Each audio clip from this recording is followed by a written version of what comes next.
નમસ્કાર, અત્યારે અમે ગીર સોમનાથ જિલ્લાના કોડીનારના ઘોડાસા અહીંયા પર રાત્રિના સમયે 10 કલાકની આસપાસ રોહિતભાઈ જાની છે આ ગામના નાગનાથ મહાદેવનું મંદિર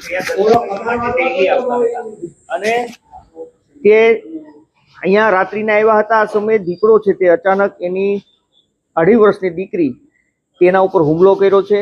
રોહિતભાઈની નજરની સામે રોહિતભાઈ 2 ફૂટની દૂરી ઉપર હતા અને તેણે રાડારાડી કરી હતી, દેકારો કર્યો હતો। આખી સમગ્ર ઘટના છે તે અહીંયા પર બની હતી। તેના જસ્ટ દોઢ કલાક પહેલાના સીસીટીવી ફૂટેજ પણ સામે આવ્યા છે જ્યારે દીકરો છે તે અહીંયા પહોંચ્યો હતો એ સમયના, પરંતુ સીસીટીવી થોડે દૂર સુધી દેખાય છે, આ તરફના નથી। મારી સાથે અત્યારે રોહિતભાઈ છે, એમને પૂછીએ શું ઘટના બની હતી, કઈ રીતે બની છે અને કઈ રીતે આ બાળકીનો જીવ છે તે બચ્યો છે।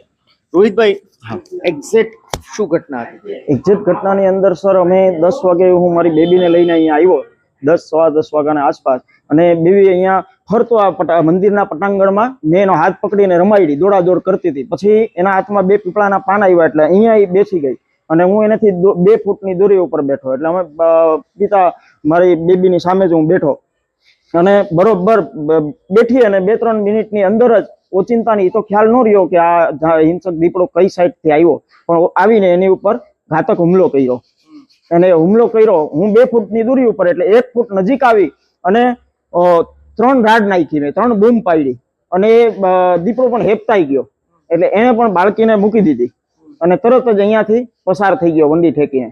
અને પછી મેં તરત જ બાળકીને લઈ 1 સેકન્ડનો સમય બરાબર ખરાબ પસાર કર્યા વગર બાળકીને લઈ અને અહીંયા અમારા ડોળાસા સરકારી હોસ્પિટલમાં હું લઈ ગયો। ત્યાં ડ્રેસિંગ કર્યું, 1 ઇન્જેક્શન આપ્યું અને એ પછી મારા વાઈફ આવ્યા એટલે અમે બંને 108ની મારફતે રાનાવાળા હોસ્પિટલ કોડીનાર લઈ ગયા।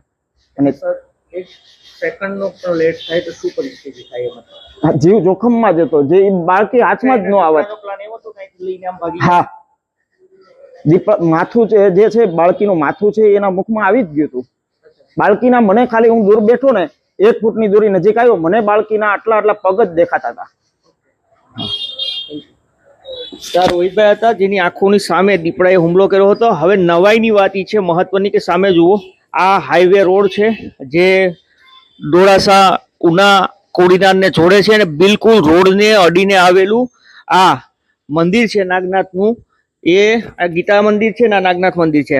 અહીંયા બતાવીશ જ્યાંથી દીપડો ઘૂસ્યો હોવાની આશંકા છે। એક સીસીટીવી આવ્યા છે તે આ તરફના છે, રોડ તરફના, પરંતુ અહીંયા પર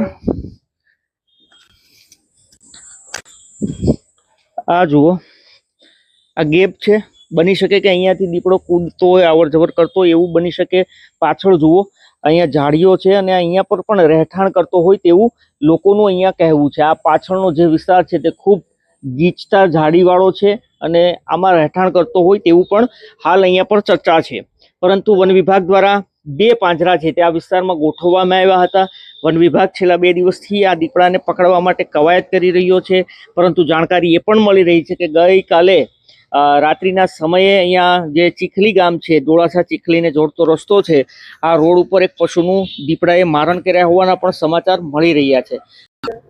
એક દીપડાનો સીસીટીવી ફૂટેજ છે એ 2 દિવસ પહેલાનો, જ્યારે આ બાળકી ઉપર હુમલો થયો, 10 વાગ્યા પછી હુમલો થયો, 8:30ની આસપાસનો આ સીસીટીવી ફૂટેજ છે। અહીંયાથી વાહનોની અવરજવર ખૂબ રહેતી હોય છે, પરંતુ આ જગ્યા ઉપર દીપડો આવીને બેઠો હતો એ સીસીટીવી દ્રશ્યોની અંદર કેદ થયો છે।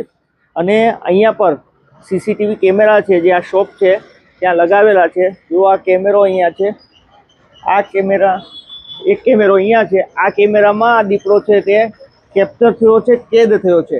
એના જસ્ટ 1-1.5 કલાક બાદ એ દીપડો છે તે ગાયબ થાય છે અને અહીંયા પર આ લોકો જ્યારે પિતા પુત્રી અહીંયા પર પહોંચે છે ત્યારે આ દીપડો છે તે આ પિતા પુત્રી ઉપર અહીંયા પર હુમલો કરે છે, જેને લઈને આ વિસ્તારમાં અહીંયાના લોકોમાં ખૂબ દહેશત ફેલાણી છે।